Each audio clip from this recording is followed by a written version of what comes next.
Shalom, salam sejahtera untuk kita semuanya, saudara-saudara dimanapun Anda berada. Bertemu kembali bersama dengan EGC Voice KJKT, Departemen Sekolah Sahabat, di mana kita akan mempelajari akan pelajaran sekolah sahabat kita. Saudara, kita telah tiba di pelajaran yang ke-11, di pelajaran sekolah sahabat kita. Satu pelajaran yang sangat menarik, membahas bagaimana Paulus memberikan motivasi untuk umat-umat Tuhan, baik pada zaman itu maupun di zaman modern. Apa saja di pelajaran ini yang berkaitan dengan rumah tangga kita, dengan anak-anak kita, peran sebagai tuan, peran sebagai hamba, dan kaitannya. Tentu saja kita masih bersama dengan narasumber yang hadir pada kesempatan ini. Bersama dengan kita ada Bapak Pendeta Franklin Satori, Gembala Jemaat PHI.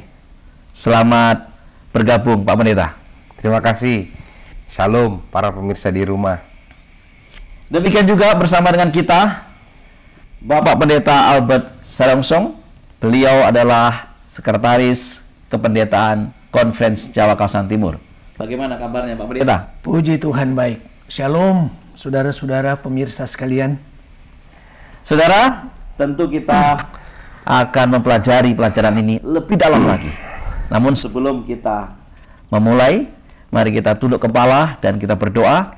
Hamba Tuhan Pendeta Franklin akan pimpin kita di dalam doa. Baik, mari kita tunduk kepala dan satu dalam doa. Tuhan Allah kami yang di surga, kami bersyukur dan berterima kasih karena berkat dan kasih karunia serta penyertaan-Mu bagi kami. Kami boleh kembali untuk menikmati pelajaran sekolah sahabat yang kiranya boleh memberkati kehidupan kami, memberkati kehidupan para pemirsa. Terima kasih Tuhan. Berkenanlah dengan kami semua hari ini. Di dalam nama Yesus, kami sudah berdoa dan mengucapkan syukur. Amin. Saudara, jangan lupa jika di dalam pembahasan ini, dalam diskusi ini, kemudian saudara hendak menyampaikan pertanyaan, saudara bisa menghubungi akan nomor telepon dari EGC Voice ini. Saudara boleh mencatatnya di dalam nomor 085 700 994 007. Saya ulangi, saudara bisa memberikan pertanyaannya di sana, atau mungkin saudara ingin mendapatkan layanan doa, perlawatan, belajar Alkitab, saudara bisa mengirimkan pesan di nomor 085 700 994 007. Baik, kita tiba di pelajaran yang ke-11 dengan judul Mempraktikkan Kesetiaan Tertinggi kepada Kristus. Ayat hafalan kita terdapat di dalam Efesus 6 ayat yang ke-9. Dan kamu tuan-tuan, perbuatlah demikian juga terhadap mereka dan jauhkanlah ancaman. Ingatlah bahwa Tuhan mereka dan Tuhan kamu ada di sorga dan Ia tidak memandang muka. Nah, saudara-saudara, di sepanjang pekan ini kita akan mempelajari bagaimana Paulus memberikan satu nilai-nilai Injil di dalam hubungan sosial kita. Baik sebagai orang tua kepada anak, baik anak kepada orang tua, baik tuan kepada hambanya, demikian juga hamba kepada tuannya. Mari kita akan mulai. Pak Pendeta Franklin, salah satu pelajaran yang cukup menarik di sini adalah nasihat untuk anak-anak. Namun ada satu catatan dikatakan di sana bahwa anak-anak harus taat kepada orang tua. Tetapi di sini dikatakan perintah Paulus untuk taat tidaklah mutlak. Apa kira-kira yang dimaksudkan oleh Paulus bahwa ketaatan ini tidak mutlak. Silakan pendeta. Ya, terima kasih Pendeta Daniel. Sebelum saya menjawab pertanyaan yang baik ini, saya kembali tertarik dengan Efesus 6 ayat 1-9 yang kita bahas pada pekan ini, bagaimana gaya penulisan daripada Rasul Paulus. Gaya penulisan Rasul Paulus dalam Efesus 6 ayat 1-9 ini dikenal dengan nama eufeisme, atau juga ada di situ sedikit paralel. Eufeisme adalah cara menyampaikan bahasa dengan menggunakan bahasa yang lebih halus lagi. Contoh, Bapak itu mati, diganti dengan Bapak itu telah meninggal dunia. Ya, jadi itulah eufeisme. Dan inilah yang dipakai oleh Paulus dalam Efesus 6 ayat 1-9. Halus sekali. Halus. Karena rupanya dalam pelajaran ini kita lihat bahwa Paulus sedang memberikan nasihat kepada orang tua dan juga kepada anak, kepada bawahan atau budak, doulos dipakai di situ, dan juga kepada tuan-tuan. Paralelnya di mana? Paralelnya Paulus menggunakan gambaran seperti ayat hafalan tadi ya.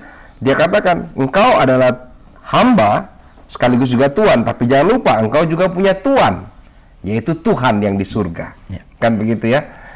Jadi menarik sekali kita mempelajari pelajaran pekan ini, yaitu bagaimana Paulus menggunakan bahasa, ya, memainkan bahasa eufeisme dan juga paralel di situ. Nah, kembali kepada pertanyaan daripada Pendeta Daniel, apa maksud ketaatan? Di dalam Efesus 6 ayat 1-3 dituliskan, hai anak-anak, taatilah orang tuamu di dalam Tuhan. Karena rupanya di zaman itu konteks menyebutkan ada orang tua yang mendidik anaknya tidak lagi di dalam Tuhan. Bahkan kita dapati di situ di pelajaran sekolah sahabat ada literatur kuno yang menyebutkan bahwa anak-anak itu dididik dengan cara yang keras, ya. Saya sempat menuliskan itu bahwa saya sempat mengutip bahwa ketika seorang tua, ya, di dalam sekolah sahabat hari Senin dia tulis, dia yang mencintai putranya akan sering mencambuknya, manjakan seorang anak dan ia akan meneror Anda. Bermainlah dengannya dan dia akan membuatmu berduka. Disiplinkanlah anakmu dan jadikanlah kuknya berat, supaya kamu tidak tersinggung oleh ketidakberdayaannya. Sirak 30:1-9-13. Jadi ini menarik. Orang tua mendidik anaknya dengan keras, dengan kasar, dengan segala macam. Ya. Apalagi yang mendidik adalah orang tua yang mungkin tidak takut akan Tuhan. Jadi disinilah Paulus ataupun sekolah sahabat kita menggarisbawahi bahwa maksud Paulus adalah anak-anak harus menurut kepada orang tua yang ada di dalam Tuhan. Tetapi Paulus juga memberikan penegasan, hai orang tua, hati-hati dalam mendidik anak. Karena kekerasan itu tidak pernah ada di dalam kamus umat-umat Tuhan di dalam mendidik anak-anaknya. Baik. Namun dikatakan di sini juga bahwa apakah yang dimaksud anak-anak ini selalu anak-anak dalam arti darah dan daging? Apakah yang dimaksudkan hormat kepada orang tua ini terhadap orang tua di mana? Apakah hanya sekedar di keluarga atau bagaimana, Pendeta? Ya, terima kasih Pendeta. Secara konteks ayat memang ini ditujukan kepada yang ada hubungan pertalian darah. Ya, artinya memang ya orang tua kepada anak lahirianya, anak jasmaninya. Urusan itu kepada anak-anak ataupun orang yang sudah lebih tua kepada anak atau orang yang lebih muda, itu adalah kita kenal dengan nama secondary application, ya. Jadi aplikasi yang kedua. Dan kita umat-umat Tuhan pasti menegakkan prinsip bahwa kita yang lebih muda harus menghormati yang lebih tua, ya. Anak-anak muda, orang-orang muda, PA, kita harus menghormati orang-orang tua kita yang ada di dalam gereja tentunya, walaupun tidak ada pertalian darah di situ. Kita harus menghormati mereka. Namun jangan lupa di pelajaran Sekolah Sahabat kali ini itu penekanannya adalah kepada anak-anak dan orang tua yang ada hubungan pertalian darah, ya. Orang tua, karena begini, di zaman itu orang tua itu sering menganggap anak itu seperti barang, barang punyaku. Jadi sudah seperti tidak ada hak, ya. Saya rasa kalau Amerika ini lebih hebat. Kalau orang Amerika, kita tidak boleh asal pukul anak. Kita pukul anak, dilaporkan ke polisi, kita bisa masuk penjara, ya, dituntut. Ya, tetapi kalau di Indonesia, ya, mungkin di Indonesia belum seperti itu, ya, mungkin. Nah, inilah maksudnya Paulus adalah jangan sampai orang tua pun mendidik anak-anaknya dengan cara yang tidak benar. Bahkan saya senang Sekolah Sahabat kita ini juga menuliskan tulisan daripada Ellen White. Dia katakan begini, ya. Tidak ada izin yang diberikan di dalam firman Tuhan bagi orang tua untuk melakukan kekerasan atau penindasan atas ketidaktaatan anak. Ellen G. White membina anak yang bertanggung jawab, yang dikutip dalam pelajaran hari Senin. Jadi saya mungkin punya ilustrasi sedikit, pendeta. Dulu waktu saya masih pendeta muda, saya pernah dengar ada pendeta yang lebih senior waktu itu. Dia bilang begini, saya oleh anak saya, katanya, ya, ini pendetanya yang berkhotbah, Papa ini kalau di jemaat baik sekali, senyum-senyum. Tetapi kalau di rumah serem minta ampun. Sekarang anak-anak saya sudah bertambah besar. Waktu itu saya mendengarkan khotbah Bapak pendeta tersebut, saya tersenyum dalam hati saya. Sekarang anak-anak saya sudah lebih besar, kembali lagi anak-anak saya bilang begitu ke saya. Saya dibilang begini sama, Papa ini kalau di jemaat sama anak-anak jemaat ramah sekali, sayang-sayang. Tapi kalau di rumah Papa serem. Jadi ya, ini juga waktu saya belajar, ini juga sedikit atau banyak menjadi pembelajaran untuk saya. Oh, berarti memang betul kita harus mendidik anak-anak kita di dalam Tuhan. Dan saya juga sebagai papanya, sebagai mamanya, sebagai orang tuanya harus menjadi orang tua yang di dalam Tuhan. Ya, luar biasa. Dalam hubungan sosial yang lain, rupanya di Sekolah Sahabat kita juga dibahas tentang perhambaan. Ya. Karena tentu di rumah ini kan ada orang tua, ada anak, ada juga hamba. Ya, kalau mungkin di zaman sekarang disebut asisten rumah tangga lah, kira-kira begitu. Nah, di sini dikatakan bagaimana Paulus memberikan nasihat kepada kita untuk memberikan porsi yang baik, baik sebagai hamba maupun sebagai tuan. Apa yang Pak Pendeta bisa berikan kepada kita tentang perhambaan di kitab suci ini? Dan mungkin ada beberapa secara yang bisa Pak Pendeta berikan? Ya, memang di pelajaran Sekolah Sahabat kita hari Selasa, ya, Pendeta, ada di situ kata doulos. Doulos itu artinya adalah hamba yang diikat, ya, terikat tangannya. Kenapa terikat? Karena hamba di zaman itu pun adalah seperti barang. Kalau sudah dibeli oleh tuannya, jadi itu milik dia. Terserah tuannya mau dibikin apa. Mungkin kita sekarang katakan sudah tidak ada zaman perhambaan. Tadi Pendeta Pendeta Daniel sempat sebutkan ART, ya. Sebenarnya bukan hanya ART. Kalau mau diaplikasikan sekarang, saya pernah dengarkan satu radio, dia bilang begini, budak korporat. Budak korporat. Saya dengarkan itu radio. Apa ini budak korporat? Budak korporat adalah pegawai. Ya, jadi yang namanya pegawai yaitu budak korporat. Jadi kita semua ini yang namanya pokoknya statusnya pegawai, ya kita ini budak korporat. Ya, itu yang saya dengarkan di radio itu.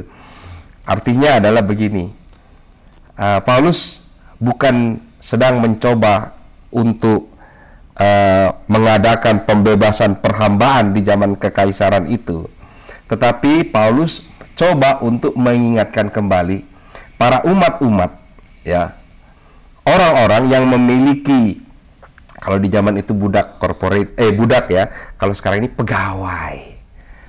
Kita kan ada anggota-anggota kita yang pebisnis, punya pegawai dia, ya, punya karyawan. Saya pun adalah walaupun pendeta, tapi kita ini kan karyawan juga, pegawai juga. Jadi Paulus coba mengingatkan, hai engkau, para tuan, engkau masih punya Tuhan. Dan para pegawai, ya kalau sekarang bahasanya pegawai lebih enak. Pegawai, Tuhanmu dan Tuhannya dia sama. Ya, sama. Jadi, apa yang kau perbuat, perbuatlah yang baik. Perbuatlah dengan penuh kasih sayang. Artinya kalau mau di secondary application, hak dan kewajiban itu harus berjalan dengan seimbang memang, seiring. Jadi apa hak daripada bosnya atau tuannya, ya haknya yaitu mendapatkan hasil kerja yang maksimal dari pegawai atau doulos atau budak, ya. Tetapi para bos atau tuan berikanlah kewajibannya sebagai di lain pihak, para pegawai ataupun budak ataupun hamba, apapun itu penyebutannya, mereka juga sama. Lakukan kewajibanmu, bekerja semaksimal mungkin, dan engkau juga layak mendapatkan hakmu. Karena kan Efesus katakan, sedangkan Tuhan kita yang di surga memberikan upah atas apa yang kita kerjakan. Dan kita, tuan-tuan yang ada di dunia, ya, pimpinan-pimpinan, bos-bos, ya, yang punya karyawan, berikanlah apa yang menjadi hak daripada anak buahmu hari ini. Wah, luar biasa. Memang Paulus sangat menyoroti akan soal-soal yang sangat detail, ya, termasuk juga di dalam perhambaan ini. Kalau kita sebut perhambaan ini, apakah di konteks rumah tangga atau mungkin juga di gereja atau di perusahaan dan di mana saja. Baik, kita beralih ke Pak Pendeta Albert. Di hari Rabu dikatakan hamba Kristus. Nah, kita ini punya satu teladan yang sangat luar biasa, di mana disebutkan di sini Paulus meminta para hamba Kristen untuk mentaati Tuhan mereka, menawarkan pelayanan yang tulus dan sangat baik. Namun seringkali yang terjadi adalah hamba tidak bisa dipercaya, atau sebaliknya Tuhan juga tidak bisa dipercaya. Apa yang bisa Pak Pendeta sampaikan sehubungan dengan pelajaran di hari Rabu tentang hamba Kristus ini? Apa yang dimaksudkan kira-kira? Ya, kita lihat dulu dalam Alkitab, ya, dalam Efesus pasalnya yang ke-6 ayatnya yang ke-5 sampai ayat ke-8. Hai hamba-hamba, taatlah Tuhanmu yang di dunia dengan takut dan gentar dan dengan tulus hati, sama seperti kamu taat kepada Kristus. Jangan hanya di hadapan mereka saja engkau menyenangkan hati orang, tetapi sebagai hamba-hamba Kristus yang dengan segenap hati melakukan kehendak Allah, dan yang dengan rela menjalankan pelayanannya seperti orang-orang yang melayani Tuhan dan bukan manusia. Kamu tahu bahwa setiap orang baik hamba maupun orang merdeka, kalau telah berbuat sesuatu yang baik, ia akan menerima balasannya dari Tuhan. Ada yang menarik dari tulisan Rasul Paulus ini. Karena pada zamannya, seperti yang sudah disampaikan tadi, bahwa pada zamannya ini konsep perhambaan itu merajalela. Jadi orang bisa berbuat apa saja terhadap hambanya. Nah, itu pun masuk ke jemaat. Jadi kepada jemaat di Efesus, Paulus mau ingatkan ini, bahwa apa itu hamba. Dia mau kaitkan soal hamba ini dengan merujuk bahwa semua kita ini sebetulnya adalah hamba. Walaupun dia adalah pemimpin perusahaan, ya, dia pemimpin satu instansi, tapi ingat juga bahwa ia adalah hamba. Hamba, oh, hamba siapa? Jadi ini? pegawainya hamba, pemilik perusahaan juga yang mempekerjakan adalah hamba. Hamba siapa? Jadi Paulus mau mengarahkan kepada sesuatu yang sifatnya equal. Bahwa hamba yang bekerja dengan orang yang disebut Tuhan dalam pemahaman dunia, pemilik yang mempekerjakan orang ingat baik-baik bahwa semua itu hamba. Hamba siapa? Nah, di sini konteks yang mau disampaikan oleh Rasul Paulus, bahwa mau menjadi hamba yang baik atau menjadi tuan yang baik, tuan dunia yang baik, hanya bisa terjadi oleh karena kedua-duanya mengakui bahwa mereka itu sama-sama adalah hamba Tuhan. Hamba Tuhan. Nah, sekarang pertanyaan kita, bagaimana kita bisa menjadi hamba Tuhan? Menjadi hamba Tuhan berarti kita harus baik, harus jujur dalam bekerja apapun, harus betul-betul jujur, menghormati pemilik dan lain-lain. Pemilik di dunia maksudnya. Kenapa itu bisa terjadi? Tidak mungkin seorang hamba itu akan bekerja dengan jujur, bekerja dengan setia, menghormati Tuhan di dunianya, kalau dia tidak menganggap dia itu adalah hamba Tuhan. Tidak mungkin. Jadi, konsep pertama seorang hamba yang Rasul Paulus mau angkat di sini adalah bahwa menjadi hamba itu sesungguhnya adalah hamba yang mengalami pertobatan. Apa maksudnya? Karena seorang hamba yang bekerja di perusahaan, dia punya pemimpin dunia yang disebut Tuan, dia tidak mungkin akan bekerja dengan jujur, dia tidak mungkin akan bekerja dengan tulus, menghargai pemilik perusahaan dia bekerja, jikalau hidupnya tidak dibaharui di dalam Kristus. Tidak mungkin. Maka, untuk menjadi hamba yang disebutkan oleh Rasul Paulus di sini, dia harus seorang yang mengalami pertobatan dalam hidupnya. Sehingga, karena dia telah mengalami pertobatan, dia menjadi hamba yang setia kepada Tuhan kita, maka ketika dia bekerja,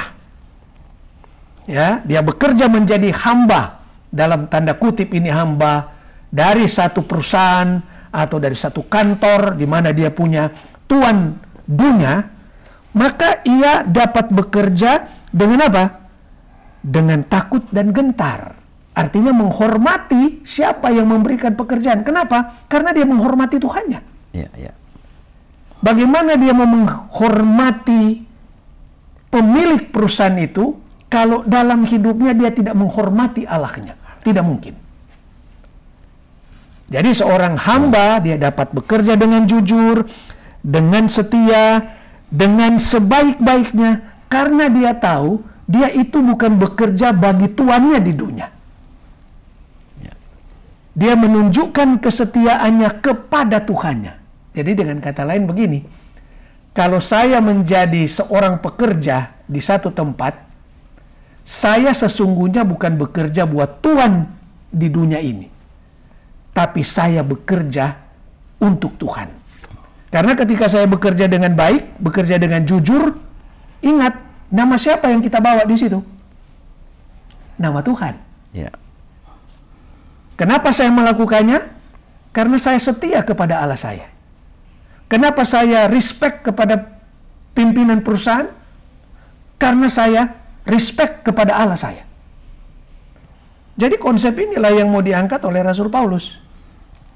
Jadi kalau kita sebagai hamba setia kepada Allah kita, apapun pekerjaan kita, tanggung jawab kita, kita akan juga setia kepada hamba yang ada di dunia. Karena bagi saya, kalau saya adalah hamba, pekerja, saya bekerja dengan sungguh-sungguh karena saya bekerja untuk menyenangkan Tuhan saya. Menyenangkan Tuhan saya adalah Allah yang kita sembah. Ya, Pak Pendeta, begini. Di sini dikatakan begini, sehubungan dengan mungkin tuannya sangat baik. Saya kan sebagai hamba, sebagai pengerja, tuan saya baik banget. Tapi dikatakan di sini, mereka tidak boleh menempatkan tuan mereka di tempat Kristus. Ini? Maksudnya begini, kesetiaan dan loyalitas kita kepada Tuhan tidak boleh digantikan kepada manusia. Sekalipun artinya, Tuhan kita ini baik banget. Walaupun kita harus lebih takut kepada Allah daripada kepada manusia. Contoh saja begini, Tuhan saya ini baik, tapi dia minta, baik sekali dia, boleh nggak kerja hari Sabtu? Boleh nggak? Dia baik loh. Nanti saya akan berikan 5 kali lipat. Ya kan? Ini Tuhannya baik. Tapi kesetiaan kita kepada Tuhan kita ini tidak boleh menggantikan kesetiaan kita, loyalitas kita kepada Tuhan. Kepada Tuhan. Artinya, jangan tempatkan Tuhan kita di dunia ini seperti Tuhan kita. Ya, ya. Itu prinsipnya ya. Kalau seperti tadi juga dalam soal anak, mendidik anak. Kalau orang tua mendidik anaknya tidak patut sesuai dengan prinsip kebenaran Tuhan, apakah anak loyal terhadap perintah orang tua yang tidak sesuai dengan prinsip Alkitab? Kita harus loyal kepada prinsip Alkitab. Makanya selalu semuanya di dalam Tuhan. Dalam bahasa-bahasa itu kan selalu di dalam Tuhan. Di dalam, artinya begini, apakah itu sesuai dengan kehendak Tuhan? Apakah benar ini menyenangkan Tuhan? Jadi walaupun bosnya baik, tapi kalau sudah melanggar prinsip yang diajarkan Tuhan, kesetiaan kita lebih kepada Tuhan daripada Tuhan kita yang memberikan pekerjaan kepada kita di dunia ini. Itu Baik, maksudnya. Pak Pendeta. Jadi sedikit saya ulangi ya, Pak Pendeta. Waktu saya jadi hamba, saya tidak boleh menempatkan Tuhan saya sebagai Tuhan. Betul. Sekarang kebalikan. Di hari Kamis dikatakan Tuhan yang menjadi hamba. Nah, Bagaimana ini kira-kira? ini sama aja konsepnya. Jadi ketika Tuhan itu dia memperlakukan yang baik kepada mereka yang bekerja di bawahnya, kenapa dia melakukan itu? Itu tidak akan pernah dilakukan oleh orang yang tidak mengalami pertobatan. Jadi tuannya ini juga dia mengalami pertobatan dalam hidupnya. Sehingga ketika dia melihat hambanya bekerja dengan baik, maka dia akan menghargai dan menghormati sebagaimana layaknya. Kenapa? Karena ia tahu dia memperlakukan hambanya itu seperti Tuhannya yang ia percaya itu memperlakukan dia sebagai hamba. Jadi sama aja. Makanya dalam pelajaran sekolah Sabat ini, Rasul Paulus mau mengangkat ini kabar baik kepada mereka yang menjadi pekerja sebetulnya. Bahwa apapun posisi kita, jangan lupa kita sama dengan Tuhan kita di dunia ini. Sama-sama kita adalah umat Allah. Sama-sama kita itu diangkat menjadi anak-anak Allah. Sama-sama itu kita dimuliakan oleh karena Allah. Sama-sama kita itu akan diselamatkan juga oleh karena siapa? Oleh karena Tuhan kita, Yesus Kristus. Dan sama-sama juga kita ini adalah hamba dari Tuhan kita, Yesus Kristus. Di mana lebihnya? Tidak ada lebihnya kan? Ya, ya. Jadi ini kabar baik sebetulnya bagi kita pekerja. Jangan kita mengkerdilkan diri kita karena saya ini adalah pekerja saja. Jangan lupa, saya sama dengan Tuhan di dunia yang mempekerjakan saya. Karena saya sama-sama diselamatkan oleh Tuhan. Saya sama-sama diangkat menjadi pewaris. Sama dengan Tuhan yang mempekerjakan saya, dia juga pewaris yang diberikan oleh Allah yang kita sembah. Ya. Yesus Kristus. Itulah sebabnya ketika seorang Tuhan itu dia menempatkan dirinya sebagai hamba Allah yang sejati, maka gilirannya juga sama. Hamba-hambanya yang dia pekerjakan menghormati dia, maka ia juga akan menghormati mereka. Amin. Luar biasa. Ini penting. Karena banyak orang yang merasa kalau ketika dia menjadi bos dalam satu perusahaan, semua yang di bawahnya itu adalah bawahannya. Ya. Semua yang di bawah itu adalah orang yang boleh ia pukuli. Bahkan zaman dulu begitu. Kalau dia menjadi hamba boleh dibuat apa saja, dipukuli, dibuat apa saja bisa. Tapi Rasul Paulus mengajarkan khususnya kepada jemaat, ingat, kita semua ini adalah hamba. Engkau pemilik perusahaan, engkau juga adalah hamba Allah. Jadi sama dengan prinsip yang diajarkan Yesus Kristus kan, yang kita kenal dengan golden rule. Apa yang engkau suka orang perbuat kepadamu, perbuatlah itu juga kepadanya.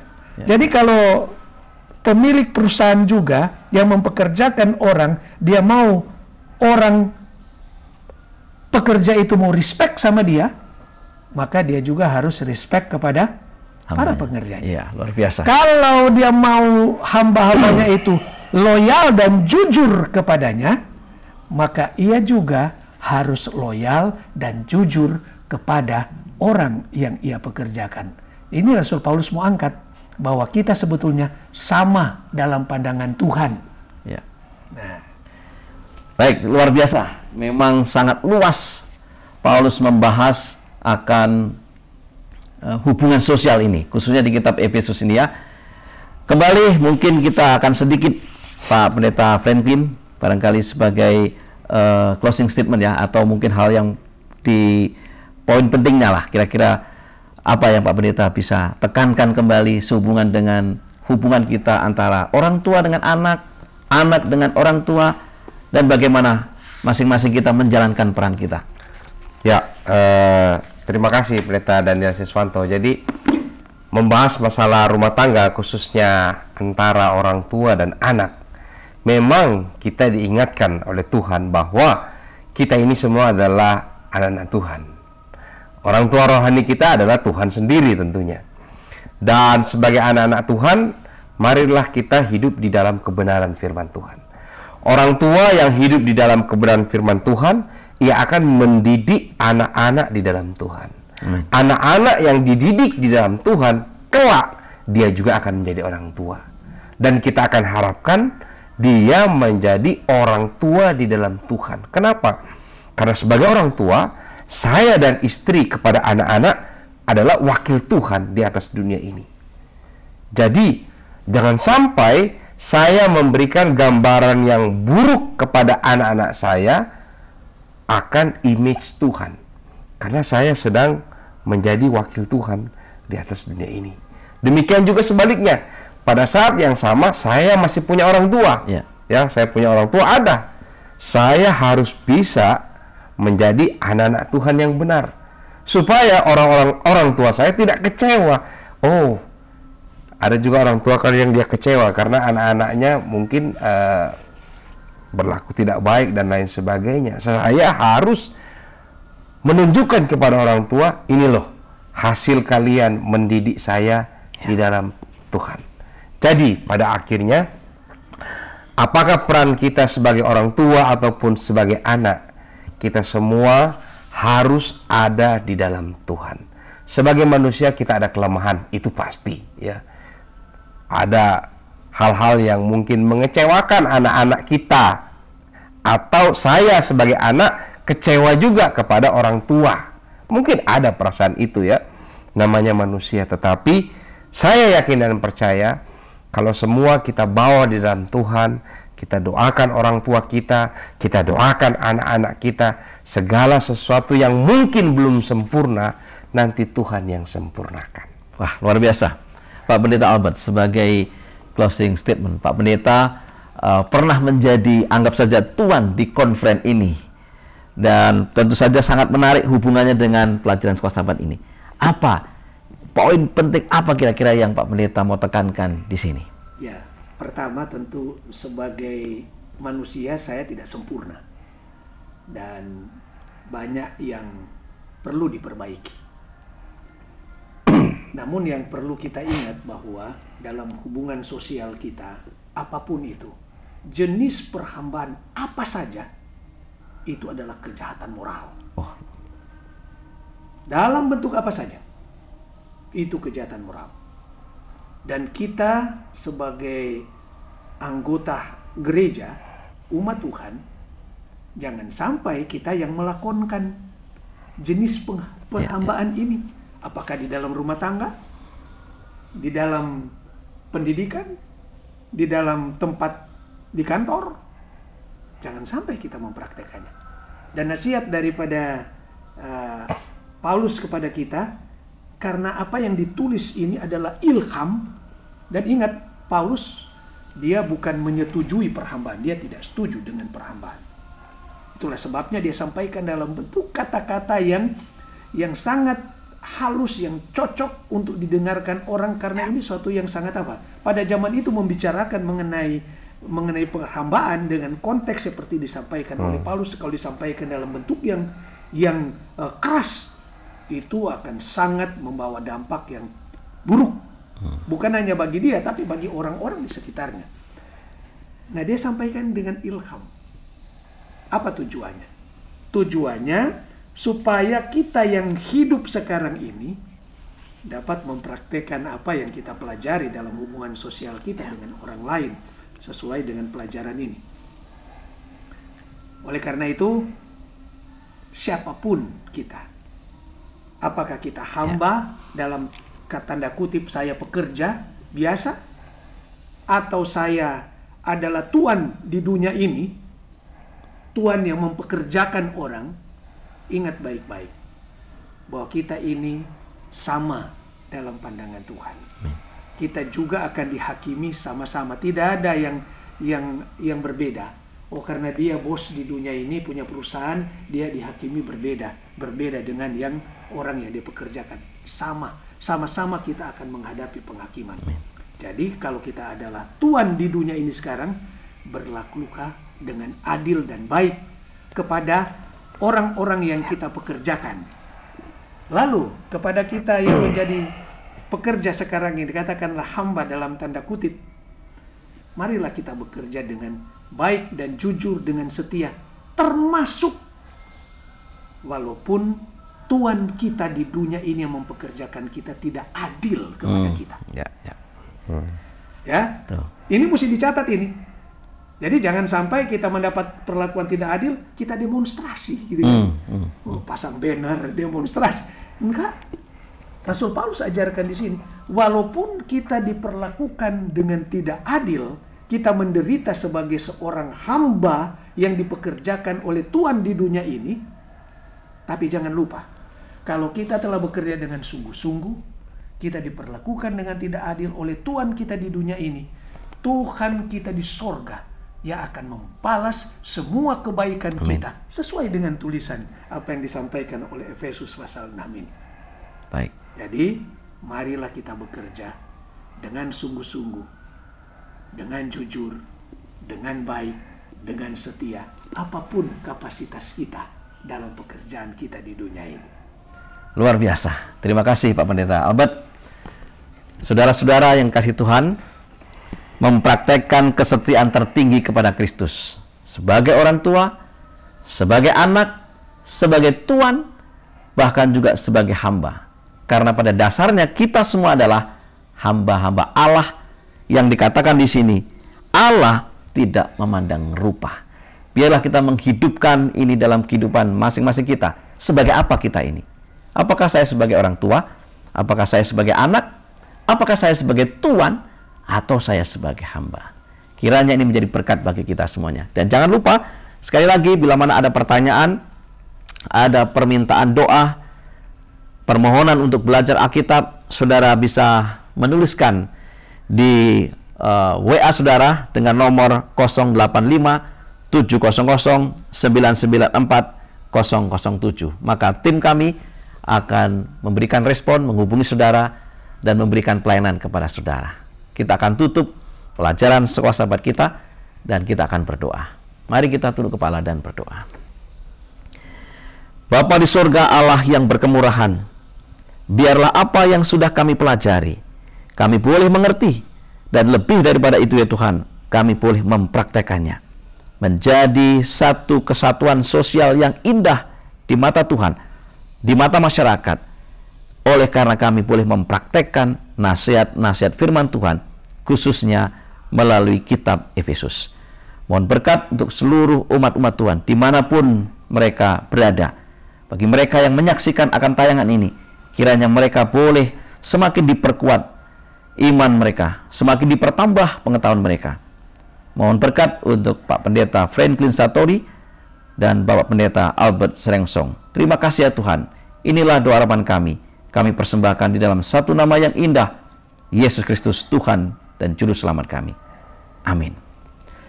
Terima kasih atas kebersamaannya. Sampai ketemu di pelajaran berikutnya. Tuhan memberkati.